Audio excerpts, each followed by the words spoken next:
এ কি কাণ্ড! এ তো কেঁচো খুঁড়তে কে উঠে। কোনো নেতার বাড়িতে হলে ভাবতাম না, কোনো পুলিশ কর্তার বাড়িতে হলেও ভাবতাম না, কোনো বলিউড তারকা হলে ভাবতাম না, কোনো সিবিআইয়ের প্রাক্তন অধিকর্তার বাড়িতে হলেও ভাবতাম না, কিন্তু বিচারপতির বাড়িতে কেঁচো খুঁড়তে কে উঠে? হ্যাঁ, দিল্লি হাইকোর্টে সিনিয়রিটির দিক থেকে দ্বিতীয় স্থানে থাকা যশবন্ত ভার্মা বিচারপতি, তার বাড়িতে কি 2021-এ এলাহাবাদ হাইকোর্ট থেকে দিল্লি হাইকোর্টে গিয়েছিলেন যশবন্ত ভার্মা।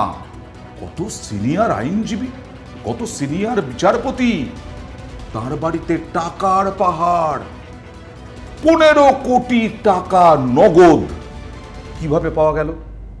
তার বাড়িতে আগুন লেগেছে এই দোলের কয়েকদিন আগে, তার বাড়িতে আগুন লেগেছে। সেই আগুন নেভাতে তারই পরিবারের সদস্যরা দমকলে ডাক দিয়েছেন। খুব স্বাভাবিকভাবে দমকল এসে দেখেছে ওই রকম থাক থাক টাকার বান্ডিল। সঙ্গে সঙ্গে পুলিশে খবর, 15 কোটি টাকা উদ্ধার। বাড়িতে রেখে দিয়েছেন যশবন্ত ভার্মা 15 কোটি টাকা। এ তো সন্দেহ হবেই ঘুষের টাকা কিনা। অনেক বড় বড় মামলা সামলেছেন, সেখানে বাদী বিবাদী পক্ষের থেকে কত মাল কামিয়েছেন এই বিচারপতি। কিন্তু সেই বিচারপতিকে নিয়ে প্রশ্ন উঠছে, পদক্ষেপ নিয়ে অনেকেই প্রশ্ন তুলছেন। আমি উদাহরণ হিসেবে পার্থ চট্টোপাধ্যায়, জ্যোতিপ্রিয় মল্লিক, এদের নামটা তুলে আনছি, সমর্থনে নয়। পার্থ চট্টোপাধ্যায়ের বান্ধবীর বাড়ি থেকে 50 কোটি টাকা, জ্যোতিপ্রিয় মল্লিকের বাড়ি থেকে যদি কোটি কোটি টাকা উদ্ধার হয়, তাদেরকে জেলে। কিন্তু বিচারপতি একজন, তিনি বদলি। সেই এলাহাবাদ কোর্টে, এলাহাবাদ আদালতে ক্ষোভের সঞ্চার হয়েছে। এটা কি আস্তাকুর নাকি? হ্যাঁ, আমি বলছি না, এলাহাবাদ হাইকোর্ট বলছে। কি হয়েছে?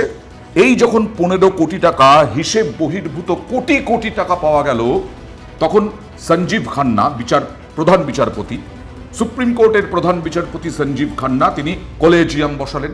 সব সিদ্ধান্ত নেওয়া হয়। এর আগেও কলেজিয়াম নিয়ে বহু বিতর্ক হয়েছে।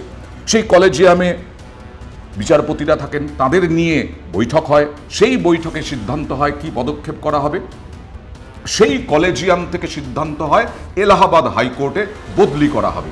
এখানেই অনেকে প্রশ্ন করছেন, কেন অপসারণ নয় বিচারপতি যশবন্ত ভার্মাকে? কেন তাকে পদত্যাগ করতে বাধ্য করা হলো না যশবন্ত ভার্মাকে? কেন বদলি করা হলো? আর এলাহাবাদ হাইকোর্টের আইনজীবীরা, বিচারপতিরা, এলাহাবাদ হাইকোর্ট থেকে চিঠি দেওয়া হলো কলেজিয়ামের কাছে যে এটা কি আস্তাকুর? যশবন্ত ভার্মা দুর্নীতিগ্রস্ত, তাকে এখানে নিয়ে আসা হলো, তাকে বদলি করে দেওয়া হলো। এই প্রশ্নই উঠছে। কলেজিয়ামের অনেকেই, অবশ্য এটা জানা যাচ্ছে যে কলেজিয়ামে যারা ছিলেন সিদ্ধান্ত নেওয়ার ক্ষেত্রে, তাদের মধ্যে অনেকেই অভিযুক্তর বিরুদ্ধে আরো কঠোর পদক্ষেপের পক্ষে মত দিয়েছিলেন। কিন্তু তাদের মত শোনা হলো না কেন?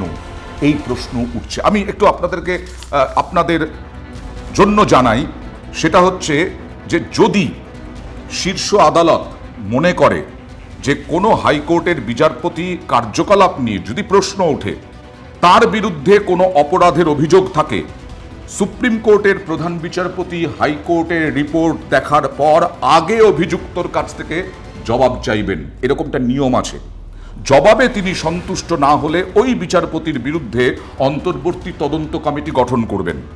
এই কমিটিতে সুপ্রিম কোর্টের একজন এবং যে কোনো 2 হাইকোর্টের প্রধান বিচারপতি থাকবেন।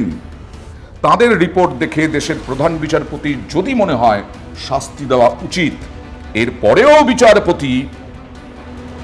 এরপরেও ওই বিচারপতিকে পদত্যাগ করতে পারেন। যদি বিচারপতি পদত্যাগে রাজি না হন, তখন তাকে অপসারণ করতে পারেন। কিন্তু এই ঘটনা সংবিধানের 124 নম্বর ধারা অনুযায়ী সংসদের মাধ্যমে হাইকোর্টের বিচারপতিকে ইমপিচ করা হয়, অপসারণ করা হয়, সব করা হয়।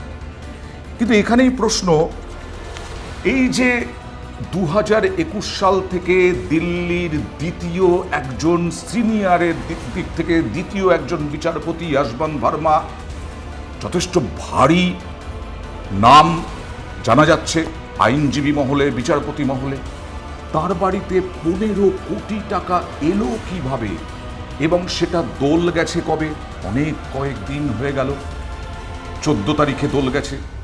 তারপরে এখনো পর্যন্ত সেইভাবে কোনো তদন্ত এগোলো না। আবার বলছি, নেতা হোক, কোনো আধিকারিক হোক, সরকারি আধিকারিক হোক, বা কোনো বলিউডের নেতা, অভিনেতা, অভিনেত্রী, যাই হোক না কেন, তাদের বাড়িতে যখন ছাপা মারা হয় তখন তো তাকে জেলে পাঠানো হয়। তাহলে এক্ষেত্রে বিচারপতির বাড়িতে 15 কোটি টাকা উদ্ধার হলো, টাকার পাহাড় আবার আমরা দেখতে পাচ্ছি। সেই থাক থাক টাকা, থোক থোক টাকা কোথা থেকে এলো?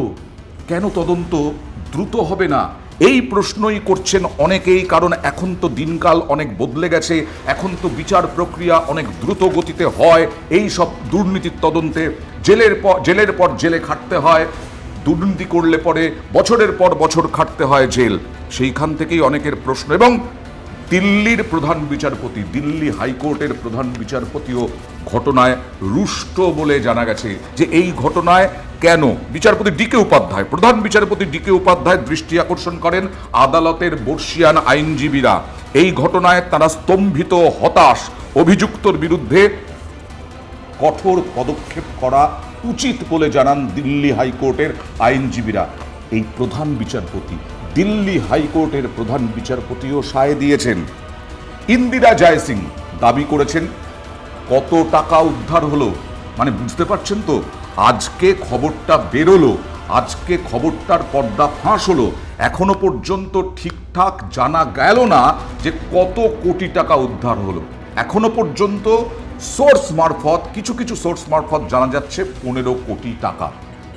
অনেকেই প্রশ্ন তুলছেন, বিচার ব্যবস্থার প্রতি ভরসা তো অনেকটাই মানুষের নিম্নমুখী হয়ে গেছে।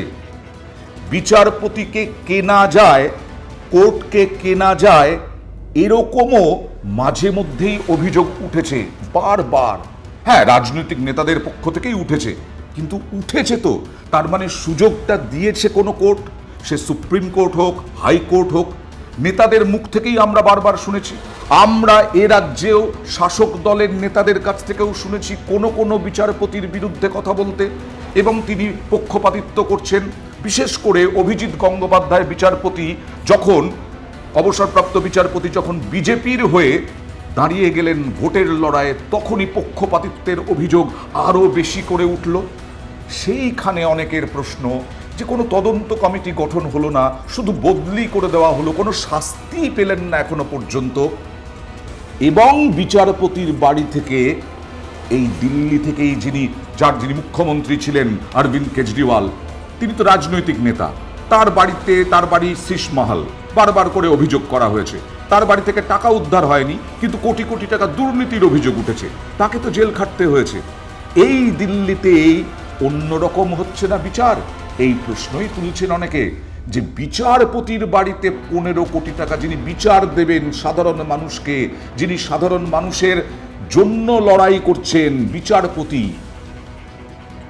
তিনি তো মাল কামান না আইনজীবীদের মতো। কিন্তু ঘুরপথে এরকমভাবে মাল কামালে তার বিরুদ্ধে কেন তদন্ত কমিটি গঠন হবে না? আরও কি বিচার ব্যবস্থার ওপর ভরসা নিম্নমুখী হতে যাবে? এই প্রশ্নই তো বারবার উঠছে।